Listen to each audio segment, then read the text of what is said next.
नमस्कार दोस्तों, मैं रोहन। मैं आपको आज एक सच्ची घटना के बारे में बताने जा रहा हूं।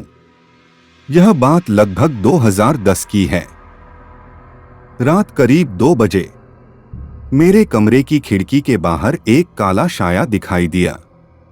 मैं बाहर आ गया था और मैंने अपनी मां को जगाया और उनसे खिड़की बंद करने को कहा। और मुझे यह भी याद आया कि यह खिड़की मैंने बंद भी की थी, लेकिन मैंने इस पर ध्यान नहीं दिया। पहले तो वह नींद में बड़बड़ाई और उसके बाद उसने फिर से खिड़की बंद कर दी। अगले दिन जब मैं सुबह उठा तो मुझे रात की बात पर हंसी आई। मुझे लगा कि यह एक कल्पना थी। समय बीता। अब उस घटना को करीब 5 साल हो गए था। मुझे एक बहुत ही खूबसूरत लड़की से प्यार हो गया था। मैं आज उसके साथ डेट पर था। वह बड़ी ही खूबसूरत दिख रही थी। उसका नाम नेहा था। उसने बताया था कि उसके पिता एक तांत्रिक थे और उसे भी इन सब के बारे में बहुत कुछ पता था। और शायद यही कारण था कि मैं उसकी तरफ आकर्षित हुआ, क्योंकि मुझे भी इस तरह की चीजों में थोड़ी बहुत रुचि थी। हालांकि मैं उसके पिता से अभी कभी मिला नहीं था। मेरी नेहा से पहचान एक सोशल साइट्स से हुई थी।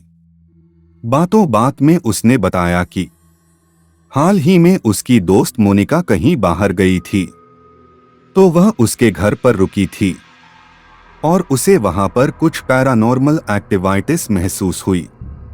मैंने जब मोनिका से इस बारे में बात की तो उसने बताया कि हाँ, कुछ दिन से वहां कुछ डरावना हो रहा है। तब मैंने कहा कि ठीक है, मैं इसे ठीक कर सकती हूँ। इसके लिए मुझे कुछ सामान चाहिए।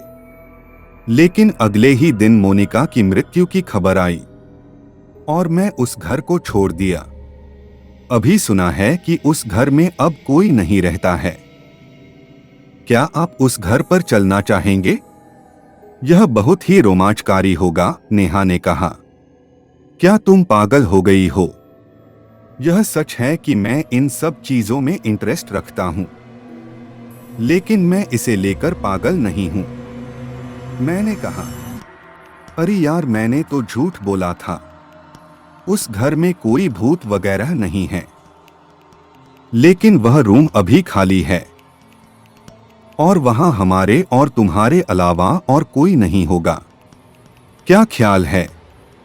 नेहा के इस कातिलाना अंदाज पर मैं फिदा हो गया और वहां जाने को तैयार हो गया। जब मैं घर पर पहुंचा तो मुझे एक अजीब सा एहसास हुआ, जैसे कोई मुझे चुपके से देख रहा हो। लेकिन मैंने इसे भ्रम समझा और अंदर गया। यार, यह रूम कितना मनहूस दिख रहा है।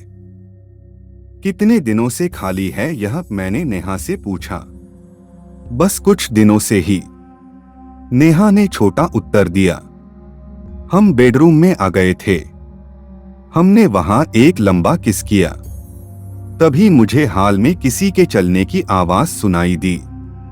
यह भ्रम नहीं हो सकता, जरूर यहां कुछ है, मैंने सोचा। मैं चुपचाप बेडरूम से बाहर आया और धीरे से हाल में झांका, लेकिन वहां कुछ भी नहीं दिखा। मैं गेस्ट रूम में भी देखा, लेकिन कोई नहीं था। मैं वापस लौट रहा था कि मुझे एक काला मानव शरीर वहां दिखाई दिया। वह एक परछाई थी भूत की। मैं तेजी से बेडरूम की तरफ भागा। मैं बहुत घबराया हुआ था।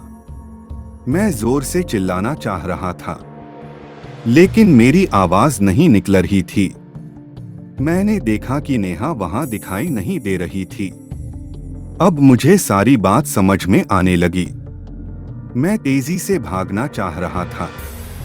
मैं जैसे ही दरवाजे की तरफ बढ़ा, वहां नेहा खड़ी थी। उसका पैर उल्टा था। वह सफेद गाउन पहनी थी और उसके मुंह से खून निकल रहा था। मैं बुरी तरह डर गया। मुझे लगा कि अब मैं नहीं बच सकता। मैंने यहाँ आकर बहुत बड़ी गलती कर दी। मैं यह सोच रहा कि वह मेरे काफी करीब आ गई। मैं डर कर गिर गया और मेरे गिरते ही मेरे गले की हनुमान जी का लॉकेट बाहर निकल गया, जिसे देखते ही वह जोर से चिल्लाने लगी और पीछे हटने लगी। मैं हनुमान चालीसा पढ़ने लगा और हनुमान चालीसा पढ़ते हुए मैं उस घर से बाहर आया और गाड़ी में बैठकर तेजी से वहां से भाग निकला। मैंने सोचा आज मुझे नया जन्म मिला है। मैंने अपना सोशल साइट्स का अकाउंट हमेशा के लिए बंद कर दिया।